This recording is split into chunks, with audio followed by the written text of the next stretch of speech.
My name is Holly, and I'm the children's librarian here at Alamosa Public Library in Alamosa, Colorado, and this is Storytime Online.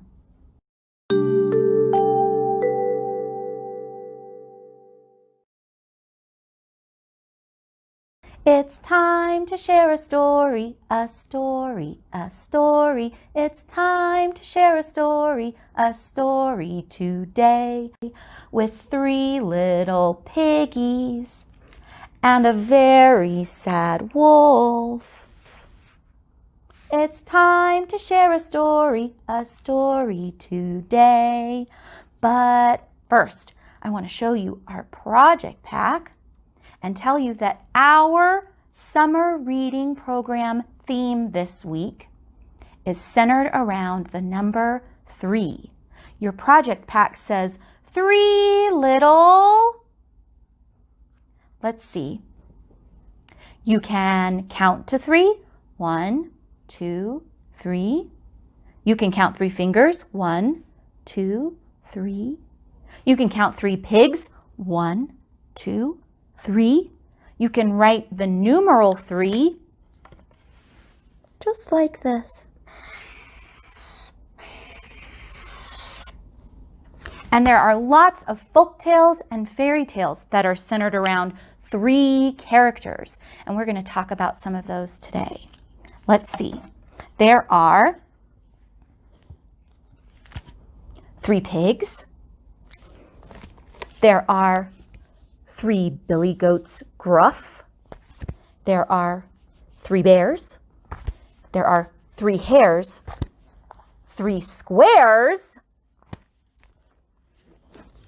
And in your project pack, you will find an opportunity to maybe make 3 bear masks. You'll find some paper plates cut in half, and you can cut holes for your eyes. I put 2 little ears on mine. Maybe they could be bears. Maybe it's 3 mice. Have you heard the rhyme about 3 blind mice? Maybe it could be 3 little pigs. You could change the shape of the ears a little bit to make them pig masks.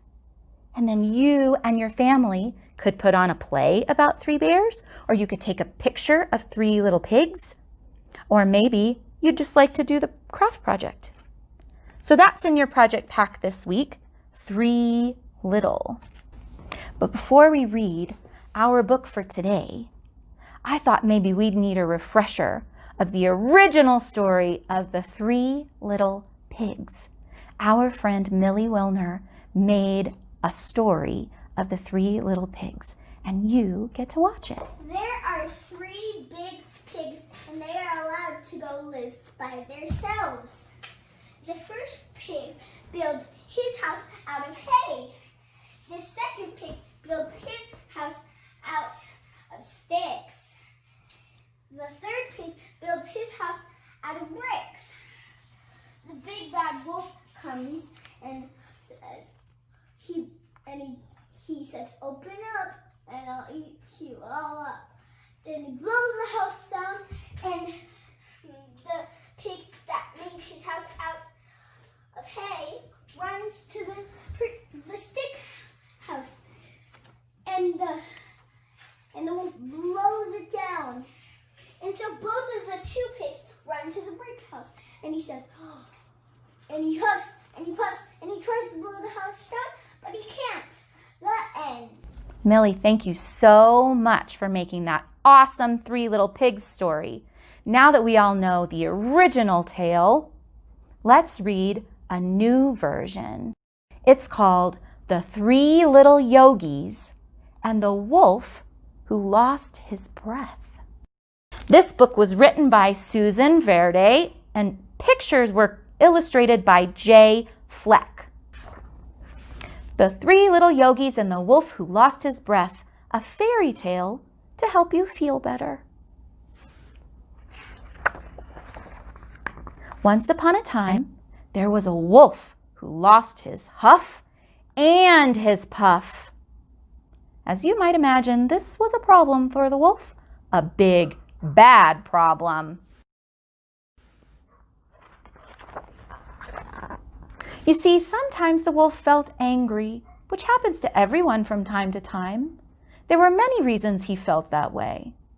Sometimes he felt angry when he had to share, when he was having trouble doing something difficult,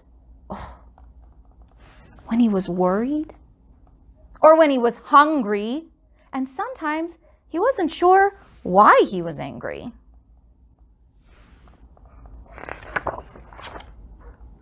What he did know was that when he was angry, the only thing that seemed to make him feel better was huffing and puffing and blowing things down.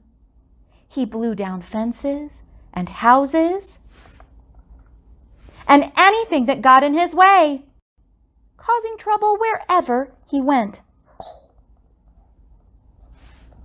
But the wolf never actually felt much better after huffing and puffing.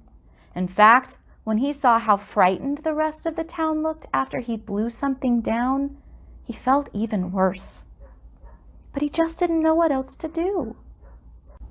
One morning, when the wolf wanted to blow off some steam, he came upon a little yogi doing sun salutations by her straw hut, stretching her arms to the sky to greet the new day. The wolf saw how peaceful the little yogi looked, but he didn't feel peaceful at all. His heart and mind were racing, and his body felt hot and uncomfortable.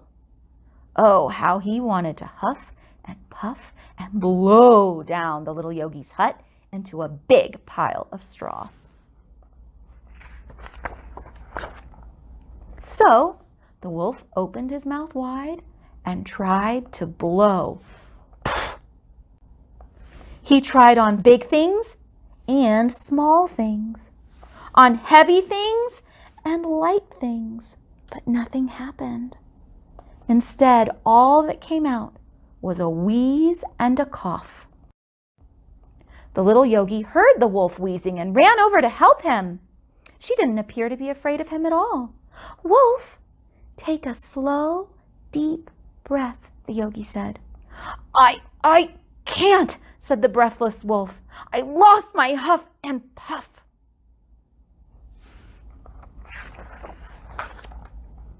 "Let's meditate on that," the yogi said.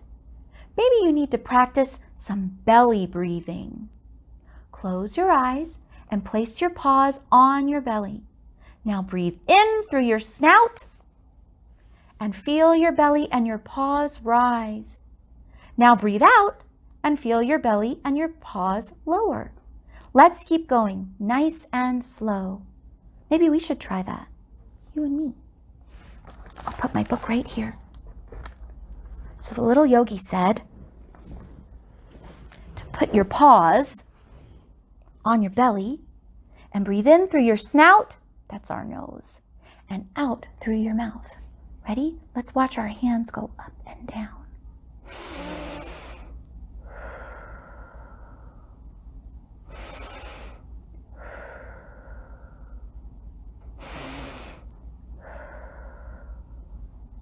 Wow, I feel pretty calm. Let's keep reading. As the wolf felt his belly rise and fall, his breath became slower and deeper.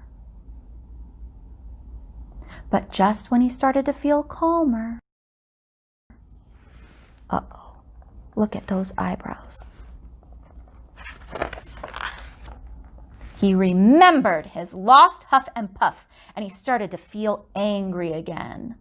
He jumped up and tried to blow down the yogi's straw hut. No luck. To the wolf's surprise, the little yogi didn't run away. Instead, she said, "I have an idea." She took the wolf by the paw. Soon they came upon the wooden house of a second little yogi who was in the middle of his afternoon yoga flow. Here they come. And there he is. Check out that house.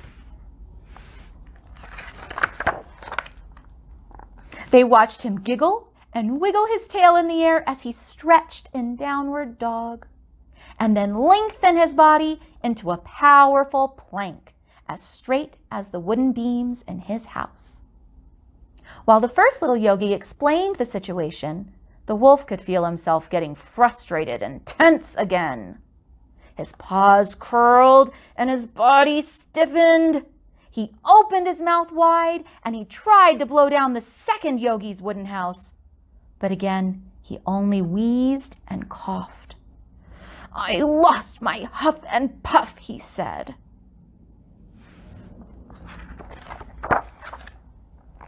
"Let's meditate on that," said the second yogi. "Sit down in butterfly pose." He showed the wolf how to bend his knees and place the soles of his paws together.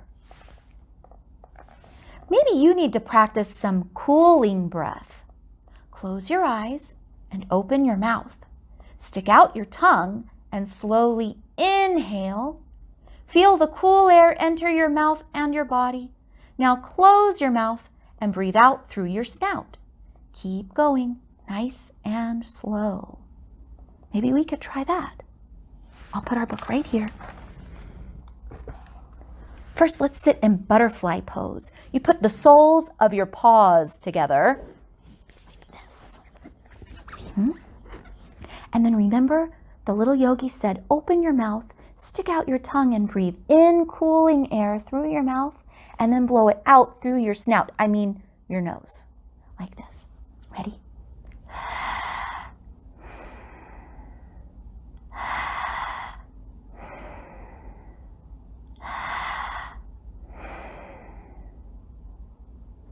I feel pretty calm. How do you feel? Should we keep reading? Let's see how the little wolf feels. The wolf started to cool down in his body and his mind, but just when he started to feel calmer,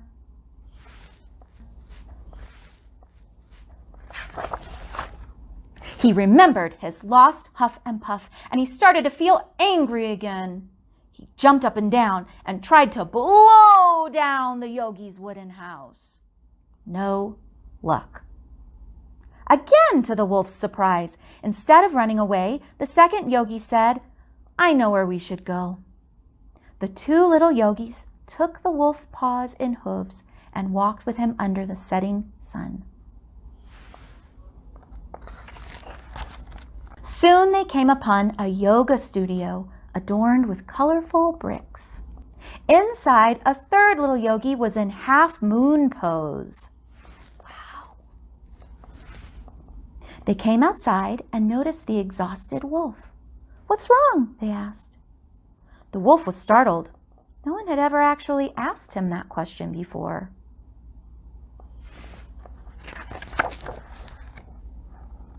I want to blow everything down, but I've lost my huff and puff, the wolf answered breathlessly.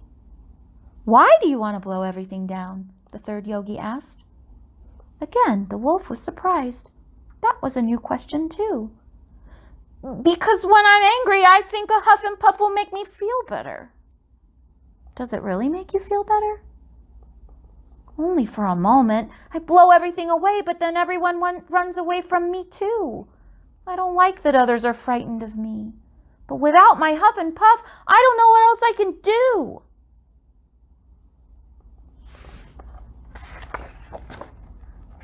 Let's meditate on that, the third little yogi said. Maybe you just need to practice some supported breathing. Sit down with your back pressed up against mine. Close your eyes and notice the air moving in your back. Can you feel it filling up my back too? Now breathe in and out through your snout. Try to match the pace of my breathing. Should we try that? There's no one else here in the library with me, but if there's somebody else in the room with you enjoying story time, sit back to back, just like the third little yogi and the wolf. And we'll do 3 breaths, in through our snout and out through our snout. Remember, your snout's your nose. Let's do 3 breaths. Ready?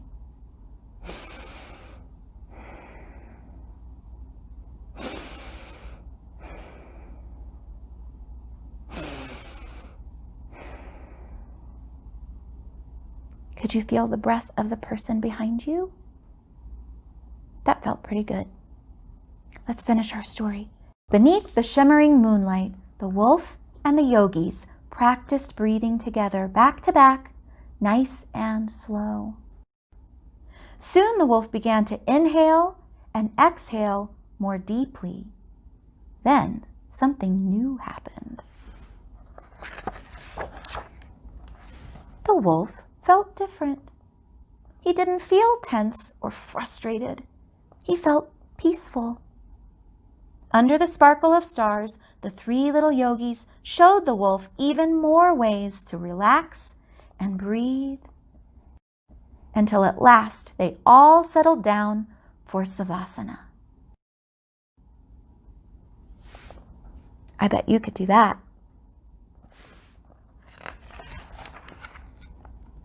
From then on, when the wolf felt angry, or sad, or scared, or worried, which happens to everyone from time to time, he knew just what to do. I may have lost my huff and my puff, the wolf said, but I have found my breath. The end. I think that wolf found something else too. 3 new friends. Well, I hope that these stories and all of these others that you can find at Alamosa Public Library that you can check out and borrow have inspired you to read one of our folk tales or fairy tales centered around 3 characters. And I hope that you'll use your packet to make 3 masks. And there's some more projects in there too, even a cooking project inspired by 3 bears. It's time for us to sing goodbye. I brought my xylophone along today to help us sing the goodbye song. It goes like this. See you. Sorry about that. My xylophone sounds a little funny. See you. Hang on. I think there's something going on with my xylophone. There's a little piece of paper underneath the A. There, that sounds better. What is this piece of paper?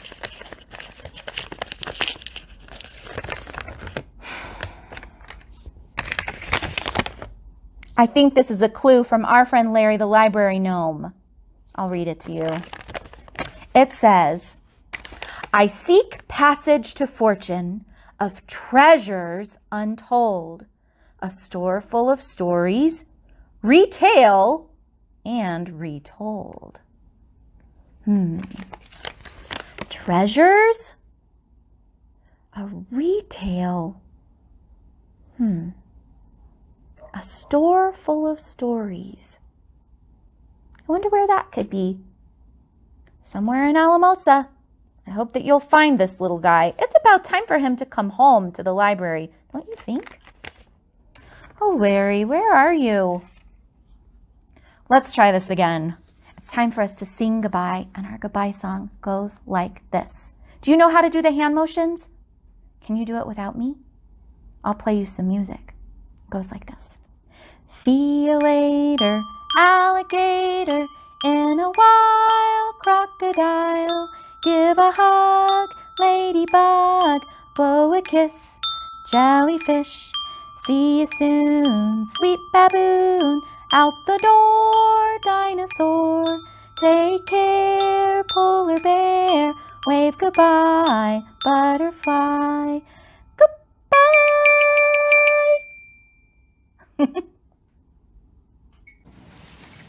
Psst. Be sure to like and subscribe for more videos. See you later, alligator. No, we are going to have to cut that